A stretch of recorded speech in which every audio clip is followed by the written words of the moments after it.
कहीं ना कहीं रिजर्वेशन जो है उसकी जो नॉट फेवर टू एनीवन, आप लोग इसका विरोध कर रहे हैं क्या? नहीं, हमारा क्या है बोले तो हमारा तेलंगाना सरकार ने असेंबली में एक बिल लगाया, वो पास किया है। वो क्यों क्या है बोलते 42% reservation should be given in local body election.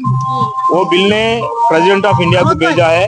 और ये हमारा वो बीआरएस का एमपी है वजीराज रविचंद्रा जी, उन भी एक प्राइवेट बिल लगाया पार्लियामेंट में। वो पार्लियामेंट चल रहा है। आप हम लोग डिमांड क्या है बोले तो राहुल गांधी ने बोला कितना जिसकी उतना भागीदारी उसकी उतनी हिस्सेदारी बोल के, मगर वो तेलंगाना प्रभुत्व में कांग्रेस गवर्नमेंट है और इम्प्लीमेंट नहीं हो रहा उधर। हम लोग वही बोल रहे, यही जंतर मंतर पे हम बड़ा धरना लगाया। उस दिन हमारा मुख्यमंत्री भी आया और कई लोग पूरा भारत से 78 एमपीज भी आया पूरा। आज पार्लियामेंट में 243 मेंबर्स कांग्रेस वाला है और बाकी का बीजेपी वाला है। बीजेपी वाला बोलता हम लोग ओबीसी को फेवर है, कांग्रेस वाला बोलता हम ओबीसी को फेवर है, मगर जो करने का तरीका है कौन भी नहीं कर रहा। हमारा लोकल बॉडी में हमारे को 42% मिलना चाहिए, मगर तेलंगाना इलेक्शन में 42% है, ओनली 21% मिला।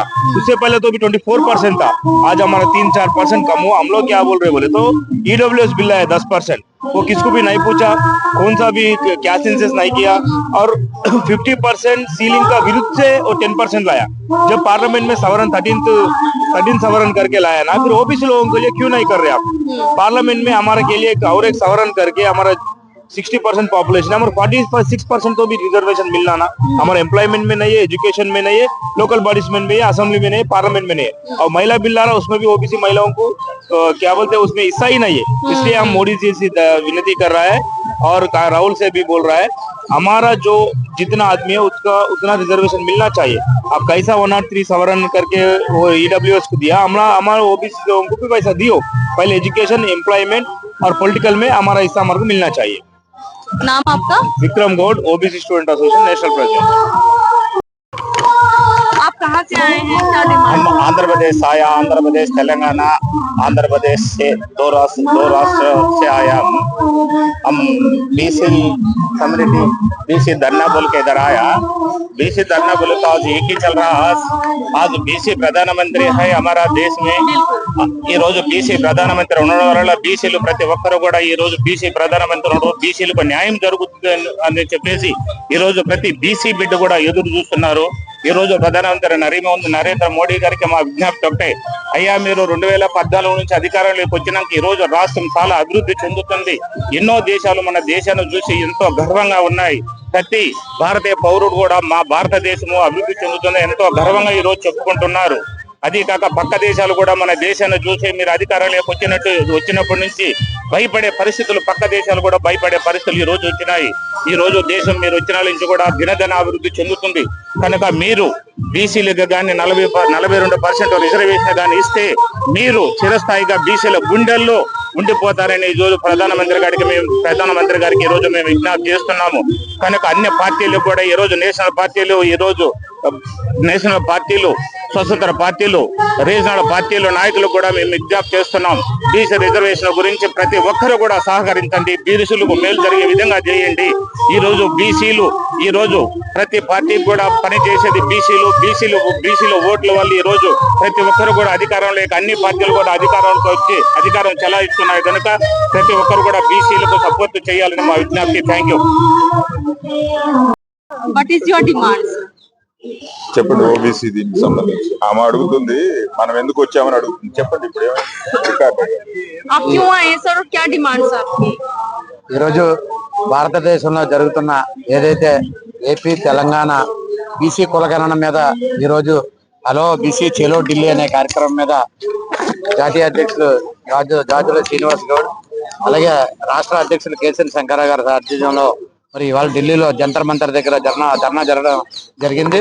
దీనికి ముఖ్య ఉద్దేశం అంటే ఏదైతే స్వతంత్రం వచ్చిన తర్వాత 70 సంవత్సరాలు పూర్తయినా కూడా ఈ రోజు కూడా బీసీ లెక్కలు తీర్చలేదు। బీసీ కులగణన, ఏబిసిడి వర్గీకరణ అనేది కావాలని చెప్పి డిమాండ్ తోటి ఈ రోజు ఇక్కడ ధర్నా చేయడం జరిగింది। రేపు పార్లమెంట్ లో మరి కేసరి శంకరరావు గారి ఆధ్వర్యంలో కేంద్ర మంత్రుల్ని, పార్లమెంటు సభ్యుల్ని కలిసి మా యొక్క డిమాండ్ ని కులగణన, వర్గీకరణ చేయాలని చెప్పి మా ఒక్క డిమాండ్। అది కంపల్సరీగా ఎన్డీఏ కూటమి ఆధ్వర్యంలో మరి ఏదైతే మేనిఫెస్టోలో పెట్టడం జరిగింది ఆ మేనిఫెస్టో ప్రకారం అమలు చేయాలని చెప్పి ప్రధానమంత్రి నరేంద్ర మోడీ గారిని డిమాండ్ చేస్తాం. your name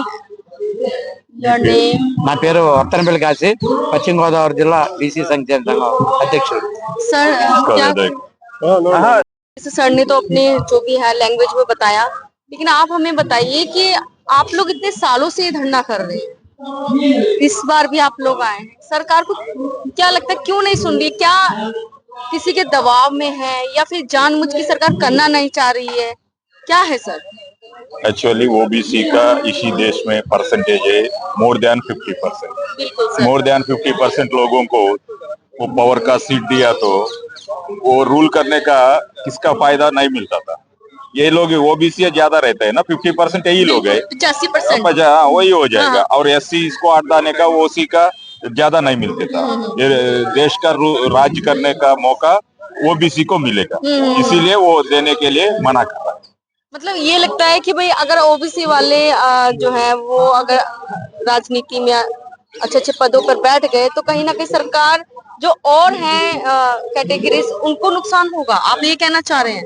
तो ये पहले से वो जो बड़ा पैसे से कम्युनिटीज ज्यादा बड़ा कम्युनिटी ज्यादा पैसे रहने वाला ये देश का राज्य उसका अंगुल में वो लेकिन लोग सर जिसकी जिसकी संख्या बारी उतनी उसकी हिस्सेदारी, तो इस चीज को जब सरकार बोलती है तो उसको फॉलो क्यों नहीं कर रही है? वो पहले से उसके पास जो इस देश का पूरा प्रॉपर्टी सब है वो ये उसकी बात है.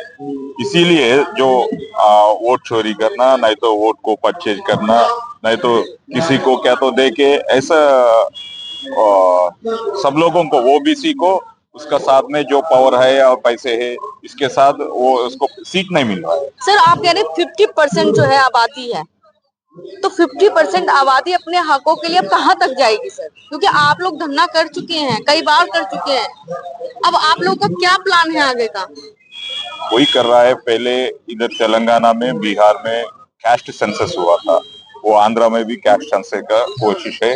फिर मोदी जी इतने सालों के बाद 27 में भी वो कास्ट सेंसस कर रहा है.